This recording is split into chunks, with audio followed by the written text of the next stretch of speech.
तो आज से हम पढ़ रहे हैं साइकोलॉजी, यानी हम पढ़ेंगे बाल विकास। और बाल विकास का जो पहला हमारा आज का टॉपिक होगा वो होगा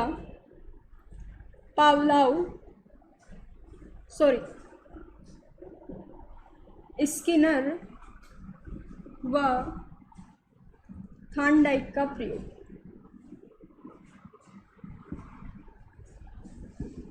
ये दोनों प्रयोग हम एक साथ पढ़ेंगे। स्किनर के प्रयोग को नाम दिया जाता है RS थ्योरी और थॉर्नडाइक के प्रयोग को नाम दिया जाता है SR थ्योरी। यानी स्किनर के प्रयोग को हिंदी में कहते हैं उद्दीपक अनुक्रिया सिद्धांत और थॉर्नडाइक के प्रयोग को हिंदी में कहते हैं अनुक्रिया उद्दीपक सिद्धांत। देखो दोनों प्रयोग में इतना सा डिफरेंस है। स्किनर जी कहते हैं कि पहले बच्चे के सामने स्टिमुलस रख दो, उद्दीपक रख दो, यानी कोई प्रलोभन उनको दे दो और उसके बाद में बच्चे से क्रिया करवाओ। यानी छोटा बच्चा है, उसके सामने चॉकलेट रख दो और उसे कहो कि एक टेबल मुझे याद करके सुना। तो इनका कहना है कि यदि उसे प्रलोभन दे दिया जाए, उसके सामने स्टिमुलस रख दिया जाए, तो बच्चे को आपने जो अनुक्रिया करने के लिए दी है उसे वो अवश्य कर लेगा। जबकि थॉर्नडाइक जी का कहना है कि बच्चे के सामने स्टिमुलस बाद में रखो, पहले उससे क्रिया करवाओ। यानी जब वो टेबल याद करके आपको सुना दे तब जाके उसे प्रलोभन दो या फिर स्टिमुलस दो। तो दोनों ही प्रयोग में इतना सा डिफरेंस है कि स्किनर जी पहले कहते हैं उद्दीपक पहले दो और थॉर्नडाइक जी कहते हैं अनुक्रिया पहले करवाओ। देखो दोनों के प्रयोग में बहुत कंफ्यूजन होता है कि RS किसने दिया और SR किसने दिया। इन दोनों के लिए हम एक ट्रिक याद करेंगे। ये वाला RS मैंने लिखा और एक लिखा SR। दोनों ही सिद्धांत के फर्स्ट लेटर को हमें पकड़ना है। RS थ्योरी का फर्स्ट लेटर है R के बाद आता है S, जबकि S के बाद आता है T। S से हो जाएगा स्किनर और T से हो जाएगा थॉर्नडाइक। यानी ये दोनों इन सिद्धांतों के प्रवर्तक हो गए। अब आप इनको कभी नहीं बोल पाओगे RS किसने दिया, स्किनर ने, SR किसने दिया, थॉर्नडाइक ने। कैसे याद किया? R के बाद क्या आता है S से क्या हो गया स्किनर, S के बाद क्या आता है T से क्या हो गया थॉर्नडाइक। यानी RS दिया स्किनर ने और SR दिया थॉर्नडाइक ने। आपसे पूछा जाए कि उद्दीपक अनुक्रिया सिद्धांत किसने दिया, वो दिया है स्किनर ने, जबकि अनुक्रिया उद्दीपक सिद्धांत किसने दिया, थॉर्नडाइक ने। थॉर्नडाइक जी कहते हैं कि पहले अनुक्रिया करवाओ, जबकि स्किनर जी कहते हैं पहले उद्दीपक दिखा दो, अनुक्रिया वो अपने आप करने लग जाएगा। अब दोनों के सिद्धांतों को एक एक करके हम समझते हैं। पहले हम पढ़ते हैं थॉर्नडाइक का सिद्धांत। थॉर्नडाइक के सिद्धांत का नाम है RS थ्योरी। इसके जो प्रवर्तक हैं वो हैं थॉर्नडाइक। थॉर्नडाइक जी जो थे वो अमेरिका के थे। पूछा जाता है कि थॉर्नडाइक का संबंध किस देश से है, अमेरिका से है। इन्होंने जो ये प्रयोग किया था 1913 में किया था। थॉर्नडाइक ने RS सिद्धांत कब दिया, 1913 में। अब देखो प्रयोग इन्होंने किया था एक भूखी बिल्ली पर। भूखी बिल्ली तो थी पर वो भूखी थी। अब देखो प्रयोग में इन्होंने क्या किया कि एक भूखी बिल्ली को लिया और उसे एक पिंजरे में बंद कर दिया। ये पिंजरा है और इसमें उन्होंने एक भूखी बिल्ली को बंद कर दिया और इस पिंजरे में एक दरवाज़ा लगा दिया जो बंद था। यानी ये जो दरवाज़ा था ये बंद था। इस दरवाजे के सामने उन्होंने एक मांस का टुकड़ा रख दिया। ठीक है, बिल्ली कैसी है, भूखी है और उसके सामने क्या रखा है, मांस का टुकड़ा, लेकिन दरवाज़ा कैसा है, बंद है। दरवाज़ा बंद तो है लेकिन ये टुकड़ा बिल्ली को दिख भी रहा है और इसकी स्मेल बिल्ली तक आ रही है। इस पिंजरे में एक व्यवस्था है कि यहाँ पर एक लीवर लगा हुआ है, लीवर कह लो या फिर बटन कह सकते हो आप। यहाँ पर एक लीवर लगा हुआ है और लीवर ऐसी जगह पर लगा हुआ है कि यदि ये बिल्ली इस पिंजरे को खोलने के लिए बार बार प्रयास करे, उछल कूद करे, तो ये लीवर दबने से ये दरवाज़ा खुल सकता है। बिल्ली कैसी है? भूखी है ना। यदि बिल्ली का पेट पहले से भरा हुआ होता तो क्या वो इस उद्दीपक को प्राप्त करने के लिए उछल कूद करती? नहीं करती। इसीलिए बिल्ली को भूखा रखा गया था।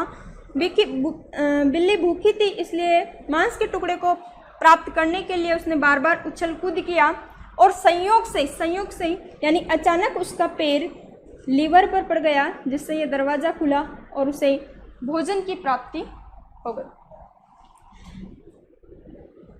जब बिल्ली को ये मांस का टुकड़ा प्राप्त हुआ तो बिल्ली को समझ नहीं आ रहा था कि मुझे ये मांस का टुकड़ा प्राप्त कैसे हुआ। थांडाइक जी ने एक बार और उसे वापस पिंजरे में बंद कर दिया। इस बार मान लो पहली बार बिल्ली ने 100 बार उछल कूद किया होगा, तब जाके संयोग से लीवर दबा और मांस का टुकड़ा उसे प्राप्त हुआ। दूसरी बार भी बिल्ली ने उछल कूद किया और लीवर दबा और मांस का टुकड़ा उसे प्राप्त हुआ। मान लो इस बार उसने 80 बार किया होगा, फिर तीसरी बार 50 बार किया। धीरे धीरे बिल्ली को समझ आने लग गया कि जब भी मैं इस लीवर पर पैर रखती हूँ ये दरवाज़ा खुलता है और मुझे मांस का टुकड़ा प्राप्त होता है। यानी बिल्ली ने अब लीवर को दबाना सीख लिया था। अब बिल्ली बार बार उछल कूद न करती, डायरेक्ट वो लीवर पर पैर रखती और मांस के टुकड़े को प्राप्त कर लेती। यानी अब बिल्ली ने लीवर और मांस के टुकड़े के बीच में संबंध बना लिया कि जब भी मैं इस पर पैर रखती हूँ दरवाज़ा खुलता है और मुझे भोजन की प्राप्ति होती है। देखो, संयोग से बिल्ली का पैर कहाँ रखा था? लीवर पर। इसलिए इस सिद्धांत को संयोजनवाद का सिद्धांत भी कहते हैं। यह भी पूछा जा सकता है कि संयोजनवाद का सिद्धांत किसने दिया? तो इसका पहला नाम, एक और नाम क्या हो गया? संयोजनवाद का सिद्धांत। देखो, बिल्ली ने बार बार प्रयास किया था लेकिन उसे त्रुटि हाथ लगी थी या भूल हाथ लगी थी, इसलिए इसे प्रयास एवं त्रुटि का सिद्धांत भी कहते हैं। प्रयास एवं त्रुटि का सिद्धांत। बार बार प्रयत्न किया था लेकिन भूल हाथ लगी थी, इसलिए इसे प्रयत्न एवं भूल का सिद्धांत भी कहते हैं। बाद में बिल्ली ने लीवर और मांस के टुकड़े के बीच में संबंध बना लिया था, इसलिए इसे संबंधवाद का सिद्धांत भी कहते हैं।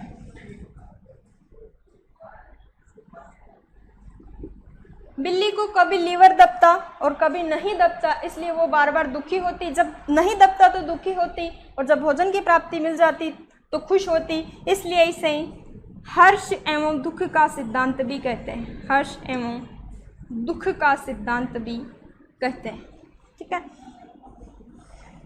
एक नाम है इसका चयन का सिद्धांत। यानी अब बिल्ली ने चयन कर लिया था किसका? लीवर का, कि अब मुझे केवल लीवर को दबाना है और भोजन को प्राप्त करना है। यानी इस सिद्धांत के ये कुछ अन्य नाम भी हैं। पहला नाम तो इसका है अनुक्रिया उद्दीपक सिद्धांत। अनुक्रिया उद्दीपक सिद्धांत, इसी का इंग्लिश नाम है।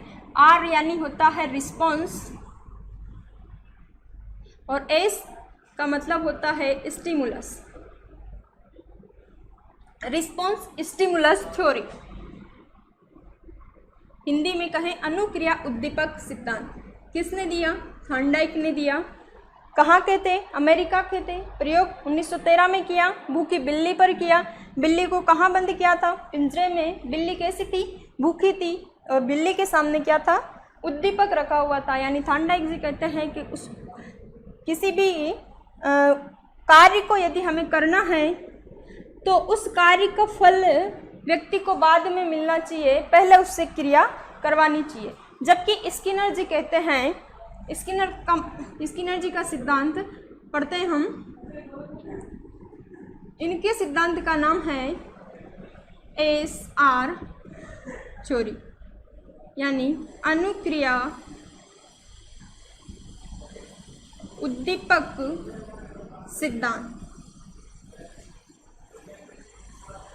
इस सिद्धांत में स्किनर जी ने क्या किया, ये जो प्रयोग इन्होंने किया था एक चूहे और कबूतर पर किया था, चूहे और कबूतर पर। चूहे वाला प्रयोग इन्होंने किया था 1938 में और कबूतर पे इन्होंने प्रयोग किया था 1943 में।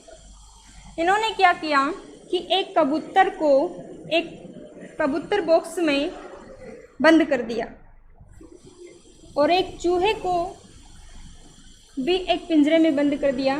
ये है चूहा और ये है कबूतर। चूहे पे प्रयोग किया था 1938 में और कबूतर पर किया था 1943 में। दोनों ही प्रयोग सेम हैं। इन्होंने क्या किया कि यहाँ पर चूहा है और यहाँ पर रोटी के कुछ टुकड़े रख दिए हैं, देखो, और यहाँ पर ऐसा लीवर लगा दिया जैसा बिल्ली वाले प्रयोग में थॉर्नडाइक जी ने किया था कि यदि ये चूहा इस लीवर के ऊपर इधर उधर चलेगा तो यहाँ पर एक बटन है, इसके दबने से यहाँ से एक दाना आके चूहे के सामने गिरेगा।